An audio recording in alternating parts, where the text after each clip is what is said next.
እንጀራቸውን በግጭትና በጦርነት ምጣድ ላይ ለሚጋግሩ አንዳንድ ሰዎች አንድ መልእክት አለኝ።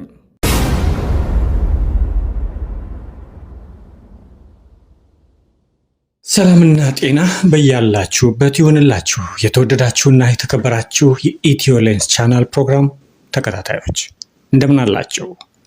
እነሆ ዛሬም እንደከዚህ ቀደሙ በሀገራዊ ጉዳዮች ላይ በተለይ ወቅታዊ የሆነውን ጉዳይ አንስተን ቆይታ እናደርጋለን። አብራችሁኝ እስከ ዝግጅቱ ፍጻሜ እንድትቆዩ የአክብሮት ግብዣዬን እያቀረብኩ ዝግጅቱን በማቅረብ ከእናንተ ጋር ቆይታ የማደርገው እኔ ሳምሶን አሸብር ነኝ። መልካም የአብሮነት ቆይታ እንዲሆንልን በድጋሚ ተመኘው። ስንቴ ዘላበዱ ስንቴ ታዘብናቸው፣ ከሳሽም ፈራጅም ሆነው ያየናቸው፣ አያውቁት እንዳንል ከዓይናቸው መችርቆ የሚያገዛግዙን ልክ እንደ መሰንቆ የእግዚአብሔር ቃል አይደለም አልወረደ ከላይ ያጣነው እልፍን ከፊደሉ በላይ ስልቻም ቀልቀሎ ቀልቀሎም ስልች አብረን ነው ምንደምቀው አይሆንም ለብቻ። ኢትዮጵያ በዘመናት የተከማቸ የፖለቲካ፣ የማንነት፣ የአስተዳደር፣ የሀብት ክፍፍል፣ የፍትህና የታሪክ ትርክት ልዩነቶችን ተሸክማ የመጣች ሀገር ናት። እነዚህ ልዩነቶች በአንድ ቀን የተፈጠሩ አይደሉም። በአንድ ጉባኤም ሙሉ በሙሉ የሚፈጠሩም አይደሉም። ሆኖም አንድ ሀገር ከችግሮቿ መውጣት የምትጀምረው ችግሮቹን በጦር መሳሪያ ሳይሆን በግልጽ ንግግር በመስማማትና በመስማት ለመፍታት ስትወስን ነው። በዚህ አውድ ውስጥ ሐምሌ 8 2018 ዓ.ም በአዲስ አበባ የዋናው ሀገራዊ ምክክር ጉባኤ ተጀምሯል። ኮሚሽኑም እንዳስታወቀው ከ4000 በላይ ተሳታፊዎች ከተለያዩ ክልሎች፣ ማህበራዊ ቡድኖችና ዲያስፖራ ተሰብስበው በሀገሪቱ ዋና ዋና የፖለቲካ፣ የማህበራዊና ኢኮኖሚያዊ ጉዳዮች ላይ ለመወያየት ጉባኤ ጀምሯል። ይህ የብዙ ዓመታት አጀንዳን ማሰባሰብና የቅድመ ምክክር ሂደት ወደ ዋና ውይይት ምዕራፍ መሻገሩን ያሳያል። የምክክር መድረኩ በሀገር ግንባታ፣ በመንግስት አወቃቀርና ቅርጽ፣ በሕገ መንግሥታዊ ጉዳዮች፣ በፍትህ፣ በሰላም፣ በማንነትና በአዲስ አበባና በድሬዳዋ የሚነሱ ጥያቄዎችን ጨምሮ በ8 ዋና ዋና የአጀንዳ ምሰሶች ላይ የሚመክር ሆኖ ተገልጿል። እነዚህ በዘመናት የተከማቹ ብዙ ጊዜም ወደ ግጭት ያመሩ ጥያቄዎች ናቸው። ስለዚህ አገሪቱ በተደጋጋሚ የሞከረችውን የጦርነት፣ የአመፅና የኃይል መንገድ በመተው በሕይወት መንገድ ራሷን ለመፈተሽ የምታደርገውን ጥረት በመሆኑ ሊበረታታ የሚገባው ነው። የጦርነት ምጣድና የግጭት እንጀራ በሌላ በኩል ሀገር በምክክር ጠረጴዛ ዙሪያ ልዩነቶቿን ለማቅረብ በምትጥርበት ወቅት እንጀራቸውን በግጭትና በጦርነት ምጣድ ላይ ለመጋገር የሚውተረተሩ አካላቶች አልጠፉም። እነዚህ አካላቶች ግጭትን የህዝብ ችግር ብቻ አድርገው አያዩትም። የፖለቲካ መኖሪያቸው፣ የዝና ምንጫቸው፣ የገንዘብ መሰብሰቢያቸውና የስልጣን መደራደሪያቸው አድርገው ያዩታል። ህዝብ በሰላም ሲኖር የነሱ ጩኸት የሚሰማበት መድረክ ይጠፋል። ማህበረሰቡ ሲመካከር የጥላቻ ግን ንግዳቸው ይደርቃል። ፖለቲካዊ ችግር በህግና በመግባባት ሲፈታ የግጭት ዕድላቸው የሚነግዱበትን ገበያ ያሳጣቸዋል። ለዚህም ነው ውይይት ሲባል ጦርነትን የሚያውጁት፣ ምክክር ሲባል ጥላቻን የሚዘሩት፣ መግባባት ሲባል ልዩነትን የሚያሰፉት፣ ሰላም ሲባል የድል ሽንፈት ቋንቋን የሚያቀነቅኑት። የነሱ ምጣድ በእንጨት አይሞቅም። በጥላቻ፣ በውሸት፣ በሴራ፣ በተቀመመ ወሬና በሕዝብ በመከፋፈል በተዘራ ጥላቻ ይሞቃል። በዚህ ምጣድ ላይ የሚጋገረው እንጀራም በዱቄትና በውሃ የተቦካ አይደለም። በሕዝብ ስቃይ፣ በወጣቶች ደም፣ በእናቶች እንባ፣ መፈናቀልና በሀገር ኢኮኖሚ መፍረስ የተቦካ ነው። ለራሳቸው ያማረ እንጀራ ሆኖላቸዋል። ለሕዝብ ግን መራር መከራ ነው። ዛሬ የምን ምክክር፣ ከማን ጋር ድርድር፣ ጊዜው የውይይት ሳይሆን የትግል ነው በማለት ምክክሩን በመርህ ደረጃ የሚንቁ ሰዎች በዝተዋል።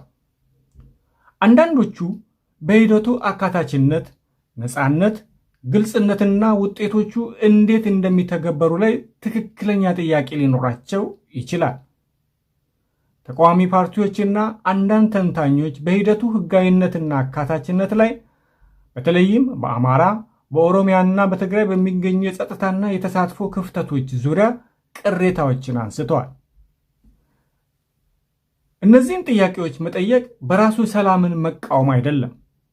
እውነተኛ ምክክር ትችትን መስማት፣ ያልተሳተፉትን ለማካተት መጣር፣ የሂደቱን ግልጽነት ማሳደግና የውጤቱን ተፈጻሚነት ማረጋገጥ አለበት።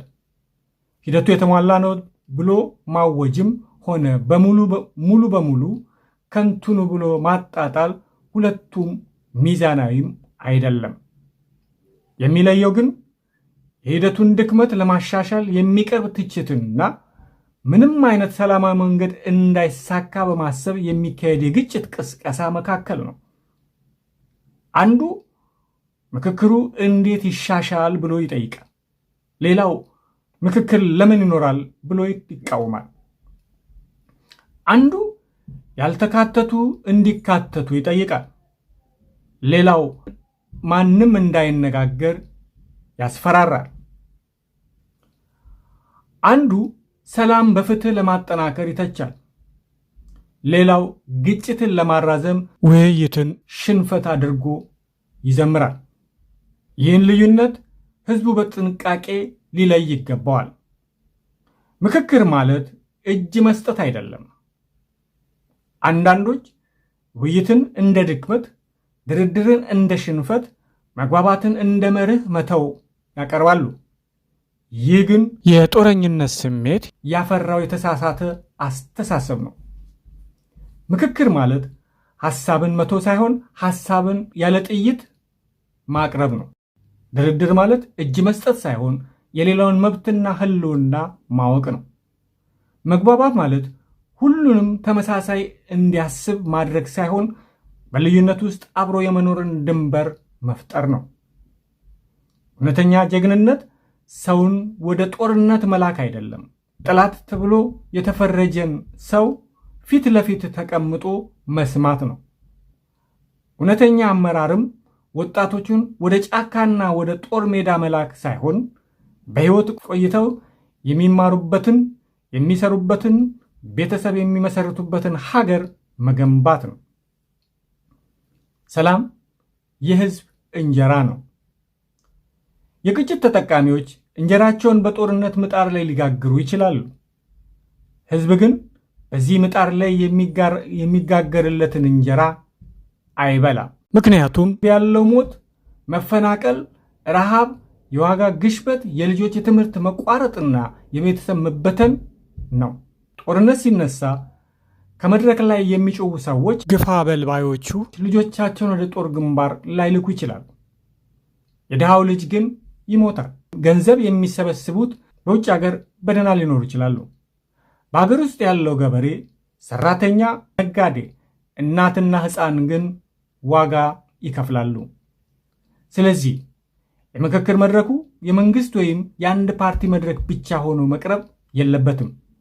የደም ዋጋ የከፈለው፣ የተፈናቀለው፣ የተጎዳው፣ ቅሬታ ያለውና ከሂደቱ የራቀው ሁሉ ድምፅ የሚሰማበት መድረክ መሆን አለበት።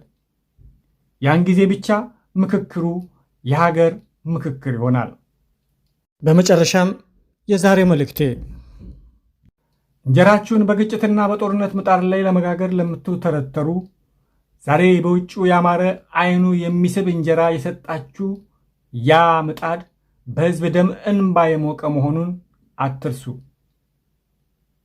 የተቀመመው ወሬ እንደ ማሰሻ፣ ተንኮልና ሴራን እንደ ማገዶ፣ የሕዝብን ችግር ደግሞ እንደ ሊጥ በመጠቀም የጋገራችሁት እንጀራ ለጊዜው ሊጣፍጣችሁ ይችላል። ነገር ግን የሌላው መከራ ላይ የተገነባ ጥቅም ዘላቂ አይደለም። በመጨረሻም የጋጋሪውን እጅ ያቃጥላል። ስለዚህ የምን ድርድር፣ የምን ምክክር ብላችሁ መጮኻችሁ አያስደንቅም። ሰላም የግጭት ገበያችሁን ያደርቀዋል። መግባባት የሴራ ምጣዳችሁን ያቀዘቅዟል። መተማመን የጥላቻ ማገዳችሁን ያጠፋባቸዋል። ነገር ግን የሀገር ጉዞ የጥቂቶችን ግጭት ንግድ ለማስቀጠል ሲባል ሊቆም አይገባም። የሕዝብ ሕይወት የፖለቲካ ቁማር መያዣ ሊሆን አይገባም። የወጣቶች ደም የሥልጣን መደራደሪያ፣ የእናቶች እንባ የዝና ማግኛ መሳሪያ መሆን የለበትም። ምክክሩ ድክመት ካለበት ይሻሻላል። ያልተካተቱ ካሉ ይካተቱ። ግልጽነት ከጎደለው ይጨመር።